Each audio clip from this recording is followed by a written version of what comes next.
Друзі, вітаю! А у цьому відео я хочу вам розповісти, що робити з виноградом, коли він переріс шпалеру. Тому що так виноград залишати не можна.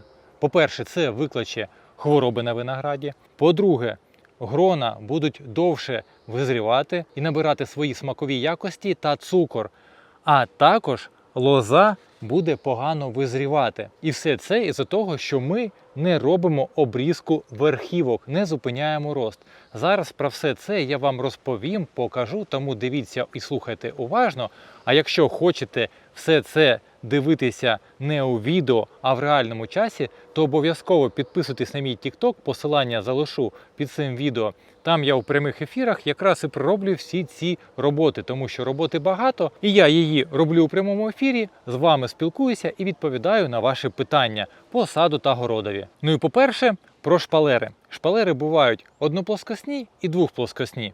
В мене двохплоскосна шпалера, а також висота шпалери найкраща це приблизно 2,5 метри. Для такої висоти потрібна буде невеличка драбина. Саме у мене така шпалера. Якщо вище буде шпалера, то тільки з великою драбиною. Якщо низька шпалера, то цього не буде вистачати виноградові, щоб утворилася велика грона. Я думаю, у вас є питання, скільки ж листя потрібно залишати на пагоні. Є такий стандарт, якого можна притримуватися. Це приблизно 20 листів на пагоні, без урахування пасинків. Потрібно для того, щоб кущ винограду на цій лозі утворив грона вагою приблизно 1 кг. Якщо хочете більше, то і листя повинно бути більше. Тому на виноградних кущах, де міжвузля дуже довгі, а листя невелике, наприклад, на сорті крайнова преображення, потрібно залишати на пасинки ще один листочок, щоб збільшити листову масу. І з цього, я думаю, ви зрозуміли, що якщо у вас низька шпалера,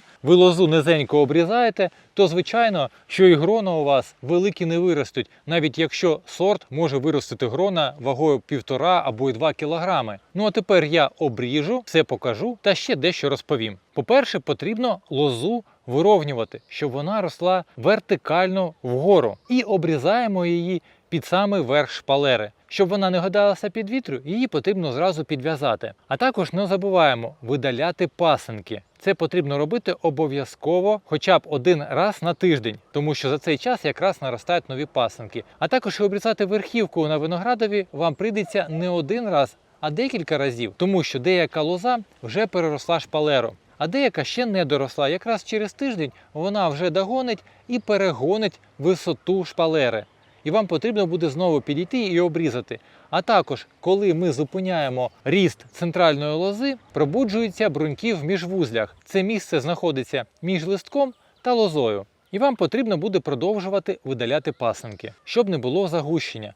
Тому що коли йде велике загущення навіть угорі, виноград швидко починає хворіти. Також зупинивши лозу, вона починає деревеніти і нормально визріває до зими. Таким чином, взимку лоза йде чиста, йде визрівша і не вимерзне. І, звичайно, якщо у вас йшли дощі, не забувайте оброблювати свій виноград. Якщо оброблюєте хімією, то потрібно проводити обробки один раз на 30 днів, а остання повинна бути не пізніше, чим за 30 днів до збору врожаю, щоб він не був шкідливий для вашого здоров'я. Я ж використовую тільки органічні обробки, я оброблюю гуапсином, і я це роблю кожні 12 днів. Докладне відео вже є у мене на каналі, залишу посилання у правому верхньому куточку. І як ви тепер можете бачити, виноградник трошки посвітлішав, немає такої тіні, тому і вирогідність захворювання винограду зменшується. Листя виноградові хватає, щоб виростити великі грона, і лоза таким чином вже почала готуватися